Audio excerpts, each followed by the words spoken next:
ప్రభుత్వం.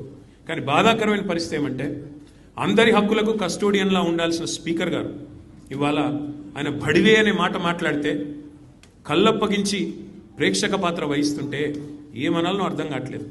ఇది పార్లమెంటరీ భాషనా, ఇది ప్రజాస్వామిక భాషనా? మాకు అనరాదా ఈ మాటలు? రేవంత్ రెడ్డి గారికి నేను చెప్తా ఉన్నా, నీకు ఒక భాషలో వచ్చేమో తిట్లు, మాకు 3-4 భాషల్లో వచ్చు. తిట్టాలనుకుంటే మీ తాత జేజమ్మలు దిమ్మె తిరిగేలాగా తిట్టే శక్తి మాకుంది. కానీ ఇంత నికృష్టంగా, ఇంత అల్పంగా, ఇంత దారుణంగా మీరు ఏదైతే వ్యవహారం చేస్తున్నారో ఇది ఎందుకు చేస్తున్నారో మాకు తెలుసు. ఎందుకంటే మీ అజ్ఞానాన్ని కప్పిపుచ్చుకోవడానికి.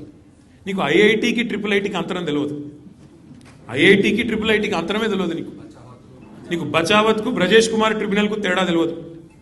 నీకు అసలు కృష్ణా బేసిన్ ఏందో గోదావరి బేసిన్ ఏందో తెలియదు. నీకు అసలు తెలంగాణకి ఏం కావాలో తెలియదు. నీకు తెలిసిందల్లా ఒక్కటే, దోచుకోవడం దాచుకోవడం తప్ప నీకు తెలిసింది ఏమీ లేదు. ఒక అజ్ఞానివి, ఒక ఉష్ట్రపక్షివి. నువ్వు ఏమనుకుంటున్నావు? నిన్న చెప్తున్నాడు ఆయన తెలంగాణ కోసం అంటే ఈ మహానుభావుడు ప్రాణాలు ఇస్తాడంట. నువ్వు తీసిన ప్రాణాలు చాలు, నువ్వు తీసిన ప్రాణాలు చాలు. ఇప్పటికే 836 మంది రైతులను పొట్టన పెట్టుకున్నాడు రేవంత్ రెడ్డి వచ్చిన తర్వాత. 100 మంది పైచిలకు ఆటో డ్రైవర్లను పొట్ట పెట్టుకున్నాడు. 100 మంది పైచిలకు గురుకులాల్లో పిల్లలను పొట్టన పెట్టుకున్నాడు. 48 మంది నేతన్నలను ఉసురు పోసుకున్నావు. ఇప్పటికే నువ్వు తీసిన ప్రాణాలు చాలు. నువ్వు ఆనాడు తెలంగాణ వాదుల మీదకి, తెలంగాణ బిడ్డల మీదకి తుపాకీ తీసుకొని పోయి తెలంగాణ ఉద్యమాన్ని అవమానించింది ఎవరు మర్చిపోలేదు.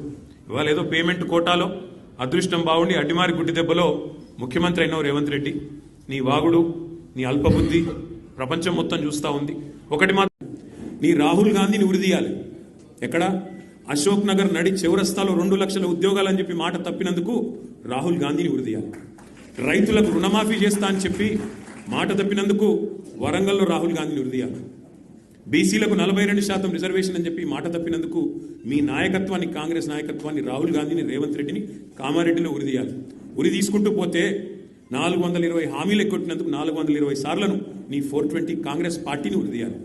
కేసీఆర్ గారిని పట్టుకొని నోటికి వచ్చినట్టు మాట్లాడుతూ, పనికిమాలిన చెత్తవాగుడు వాగుతూ, నిన్న శాసనసభలో ఆయన మాట్లాడిన మాట బాధ ఎక్కడ అంటే, సరే ముఖ్యమంత్రి ఒక అర్భకుడు, అంగుష్టమాత్రుడు, ఒక నికృష్టుడు, ఇవన్నీ మనకు తెలుసు. సర్వభ్రష్ట ప్రభుత్వానికి ఇవాళ అధినేత ఈ ముఖ్యమంత్రి.